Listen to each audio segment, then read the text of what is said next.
Hello everyone, मी मंगल सिंग आहे. आपल्याला electrostatics नावाचं चॅप्टर जे आहे फिजिक्समध्ये, त्यामधील काही न्यूमेरिकल्स आपण या ठिकाणी पाहत आहे. त्यामधला एक कन्सेप्ट आहे पोटेन्शियल एनर्जी. आणि आपण पहिले जर पाहणार आहे तर पोटेन्शियल एनर्जीचा कन्सेप्ट पाहणार आहे. पोटेन्शियल एनर्जी जो आहे तर तो इंडिकेट करतो आपण यू न.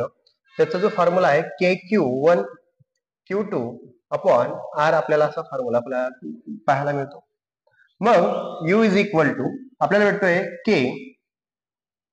Q1 into Q2 1 upon R2 minus 1 upon R1 असं आपण त्या ठिकाणी रिटर्न करत असतो.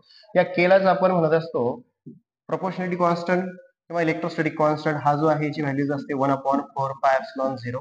इथे व्हॅल्यूज पुट केली असतात. Is U is equal to 1 upon 4 pi epsilon 0 into Q1 Q2 upon 1 upon R2 minus 1 upon R1 अशा पद्धतीने त्याला आपण रिटर्न करत असतो. ठीक आहे. पोटेन्शियल एनर्जीचं जे युनिट आहे तर ते असते जूल. काय असते? जूल असते किंवा अर्ग असते. काय असते? अर्ग असते. त्यानंतर या पोटेन्शियल एनर्जीचं दुसरं युनिट सुद्धा आहे, ते आहे इलेक्ट्रॉन व्होल्ट. काय आहे? इलेक्ट्रॉन व्होल्ट सुद्धा असते. आता याचं कन्व्हर्शन जर का करायचं झालं तर 1.6 इंटू 10⁻⁻⁹ जूल मध्ये कन्व्हर्शन होत असते. ठीक आहे. आता आपल्याला काय करायचं आहे या ठिकाणी की पोटेन्शियल एनर्जी या कन्सेप्ट मध्ये आपल्याला पोटेन्शियल एनर्जीच्या बाबतीत बोलायचं आहे. काय दिलेलं आहे? Two charge particles of 10⁻⁻⁴ coulomb. किती चार्ज दिलेले आहेत? 2 चार्ज पार्टिकल्स आहेत. किती आहेत? 2 चार्ज पार्टिकल्स आहेत. त्यांची जी चार्जेस आहेत तर 10⁻⁴ कुलोम आहे each, are brought from infinity. कुठून आणलेला आहे त्याला? तर इन्फिनिटी वरनं आणलेला आहे. To the separations of 3 centimetre. किती अंतर? 3 सेंटीमीटर एवढे अंतर. Find the increase in their potential energy. आता काय असते तर एक पोटेन्शियल एनर्जी म्हणजे काय आहे? Work done against the electrostatic फोर्सच्या अगेन्स्ट मध्ये जर आपण काही वर्क करत असो तर त्या ठिकाणी आपल्याला increase in their potential energy आपल्याला पाहायला भेटत असते. काय तर work done against the electrostatic फोर्सच्या अगेन्स्ट मध्ये तुम्ही काहीतरी वर्क करत असाल तर त्या ठिकाणी पोटेन्शियल एनर्जी जी आहे तर ती काय होते? इन्क्रीज होत असते. म्हणजे W बरोबर तुम्हाला भेटत असते U. W बरोबर काय भेटत असते तुम्हाला? U भेटत असते इथे. आता आपल्याला काय करायचं आहे?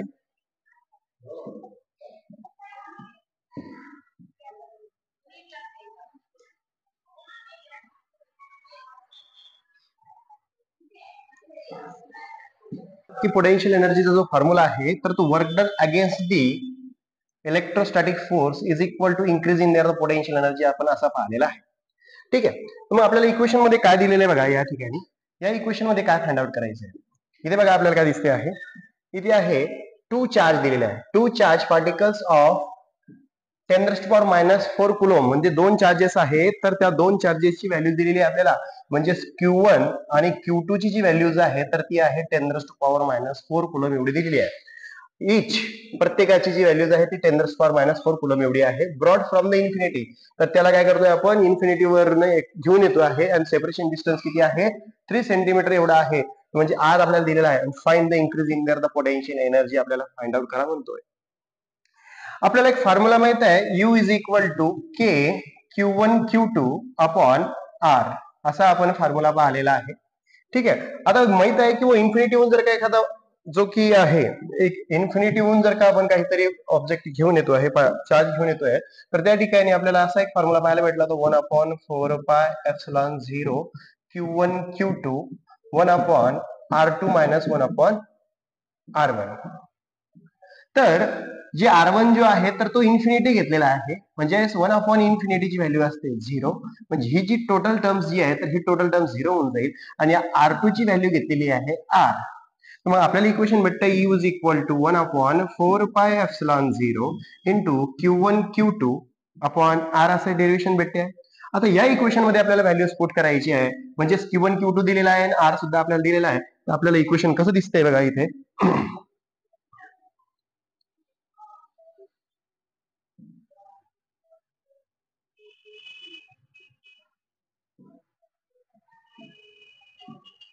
इथे भेटते आपल्याला U is equal to 1/4πε0 into Q1 Q2 upon R. Value दिलेल्या ज्या आहेत 1/4πε0 ची आपल्याला माहित आहे व्हॅल्यू 9 इंटू 10⁻⁹ एवढी असते. चार्ज किती दिलेला आहे 10⁻⁴ आणि दुसरा सुद्धा चार्ज किती आहे 10⁻⁴ आहे. आणि या ठिकाणी जो अंतर आहे तर ते किती आहे 3 सेंटीमीटर आहे, म्हणजे 3 इंटू 10⁻⁻² एवढं मिळेल. या ठिकाणी 10⁻⁴ आणि -4 -8 होतील आणि यातला 8 गेला असता इथे फक्त 1 उरेल. इथे भेटेल तुम्हाला U इज इक्वल टू 3 1 जा 3 3 3 जा 9 या ठिकाणी भेटेल, म्हणजे 3 इंटू इथे भेटते तुम्हाला 10⁻⁴ उरलेला 1 आणि डिव्हायडेशन मध्ये 10⁻⁻². -2 वरती गेला तर +2 होईल, म्हणजे U इज इक्वल टू भेटते तुम्हाला 3 इंटू 10⁻⁴ इंटू 10⁻+2. तर U is equal to 3 into 10⁻³ joule असं लिहिलं तरी ओके. आता इथे आपल्याला इक्वेशन्स मध्ये आपल्याला कन्व्हर्शन करून दिलेलं आहे 3000 जूल आपल्याला मिळते, म्हणजे U is equal to 3000 joule. या 10⁻³ ला आपण किलो म्हणजे 1000 म्हणतो असतो आपण, तर आपल्याला जूल मध्ये आन्सर मिळते. इक्वेशन मध्ये काय दिलेलं आहे बघा. इक्वेशन मध्ये इलेक्ट्रोस्टॅटिक पोटेन्शियल एनर्जी आपल्याला काढायची आहे between the protons and the electrons. Separated जे डिस्टन्स आहे यातलं तर 1 एंगस्ट्रॉम आहे. आपल्याला फॉर्म्युला भेटलेला आहे U is equal to K Q1 Q2 upon R. इथे जे काही व्हॅल्यूज आहे जसे की आपण या ठिकाणी व्हॅल्यूज पुट केले असतात. U is equal to K ची व्हॅल्यू आहे 9 इंटू 10⁻⁹ आणि Q1 ची व्हॅल्यूज फॉर प्रोटॉन साठी व्हॅल्यूज आपण पॉझिटिव्ह घेऊ 1.6 इंटू 10⁻⁻19. त्यानंतर इलेक्ट्रॉन साठी 1.6 इंटू 10⁻⁻19 अपॉन एमस्ट्रॉंग 1 एमस्ट्रॉंग ची व्हॅल्यू आर जे अंतर दिलेलं आहे तुम्हाला 1 एमस्ट्रॉंग दिलेलं आहे, म्हणजे 10⁻⁻10 दिलेला आहे. मग याला आपण काय करूया इथे 9 इंटू 10⁻⁹ इथे minus into plus the minus, इथे मायनस मिळेल आपल्याला. इथे भेटते तुम्हाला 1.6 ही जी व्हॅल्यूज आहे या व्हॅल्यूजला आपण म्हणूया इलेक्ट्रॉन्स. तर इथे भेटते तुम्हाला ही जी व्हॅल्यूज मायनस वरती गेली असता प्लस भेटेल तुम्हाला. इथे भेटते आहे 1.6 इंटू 10⁻⁻19 इंटू 10⁻+10 इलेक्ट्रॉन व्होल्ट मध्ये. कारण कन्व्हर्शन आपल्याला माहित आहे इलेक्ट्रॉन व्होल्टचं कन्व्हर्शन आपण करत असतो 1.6 इंटू 10⁻⁻19 जूल मध्ये. ठीक, म्हणजे कन्व्हर्शन इलेक्ट्रॉन व्होल्टचं तर त्या ठिकाणी दिलेलं आहे. आता इथे काय आहे U इज इक्वल टू 10⁻⁹ आणि 10⁻10 हे झाले 10⁻19 आणि 10⁻⁻19 काय होऊन जाईल कॅन्सल होऊन जाईल. इथे उरेल -9 इंटू 1.6 इलेक्ट्रॉन व्होल्ट. तर इथे भेटेल तुम्हाला U इज इक्वल टू 16 जा 144 आणि किती संख्या सोडून डिजिट आहे 1 डिजिट सोडून आहे, म्हणजे इथं 1 -14.4 इलेक्ट्रॉन व्होल्ट एवढं त्याचा आन्सर आपल्याला मिळतंय. म्हणजे ऑप्शन सी आपल्याला मिळत आहे. आता ही व्हॅल्यूला जर आपण इलेक्ट्रॉन म्हटलं कन्सिडर करून घेतलं चालते, म्हणजे 14.4 इलेक्ट्रॉन व्होल्ट एवढा त्याचा आन्सर येईल. त्यानंतर नंतरचा जो कन्सेप्ट आहे तर तो आहे जो कॅपॅसिटर असतो. त्या कॅपॅसिटरवर प्रश्न विचारलेला आहे की जो कॅपॅसिटर मध्ये किती एनर्जी स्टोअर होईल, म्हणजे हा कॅपॅसिटरचा सिम्बॉल असतो. यामध्ये तो विचारतोय की एनर्जी किती स्टोअर होते. आता एनर्जीचा फॉर्म्युला जो आहे तर तो भेटतो आहे U is equal to half of CV square. U is equal to half of Q square by 2C okay upon C असाही आपण फॉर्म्युला पाहतो. ठीक आहे, तर इथे जो काही फॉर्म्युला यूज करायचा आहे बघा, आता या फॉर्म्युल्यांपैकी अजून एक फॉर्म्युला आहे. ठीक आहे, आता आपल्याला काय दिलेलं आहे ते बघूया.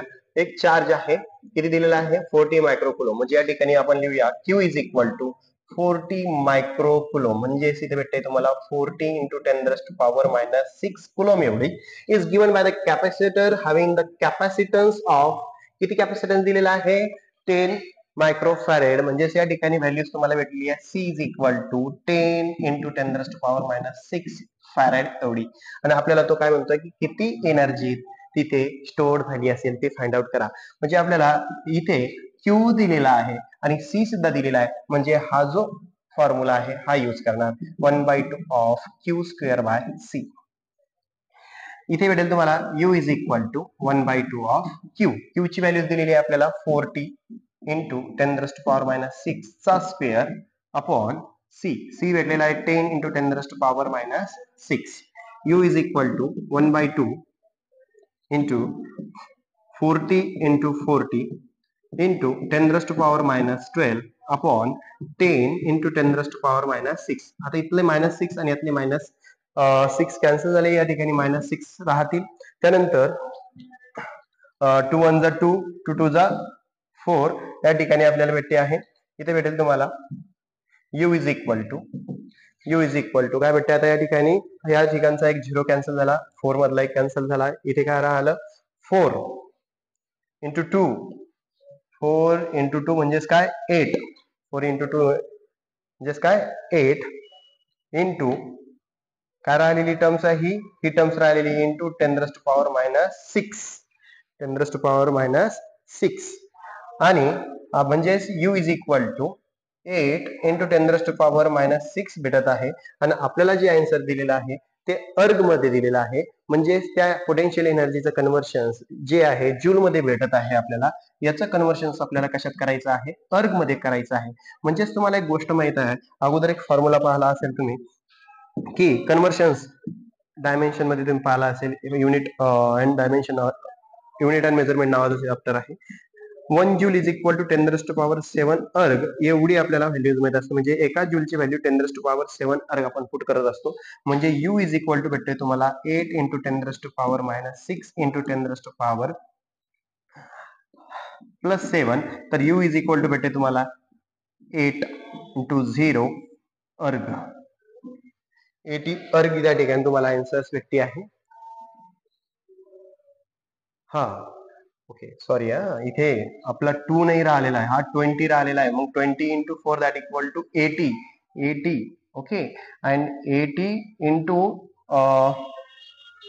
10 ओके, म्हणजे 800 अर्ग त्या ठिकाणी आपल्याला आन्सर्स मिळते आहे. त्यानंतर नेक्स्ट इथे दिलेले आहे बघा, कॅपॅसिटन्स दिलेला आहे आपल्याला. Capacitance 6 microfarad is charged up to the 100 volt. The energy stored in the capacitor is, म्हणजे आपल्याला या ठिकाणी कॅपॅसिटन्स C दिलेला आहे आणि त्यानंतर तो म्हणतोय आहे की पोटेन्शियल आपल्याला ते 100 व्होल्ट आहे, तर त्यामध्ये एनर्जी किती स्टोअर केली असेल. तर आपल्याला एक फॉर्म्युला माहित आहे, u is equal to half of CV चा स्क्वेअर. इथे u इज इक्वल टू भेटतो आहे हाफ C. C ची व्हॅल्यू दिलेली आहे तुम्हाला 6 इंटू 10⁻⁻6 अँड पोटेन्शियल दिलेला आहे तुम्हाला 100 व्होल्ट चा स्क्वेअर. इथे भेटेल तुम्हाला 2 1 जा 2, 2 3 जा 6.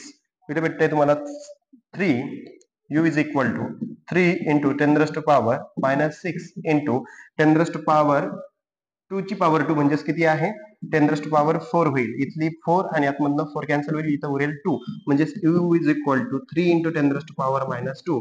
याला जर आपण रिटर्न केलं तर 0.03 जूल असं त्याचा आपल्याला आन्सर मिळेल. ऑप्शन सी आन्सर राहील. ठीक आहे, ओके.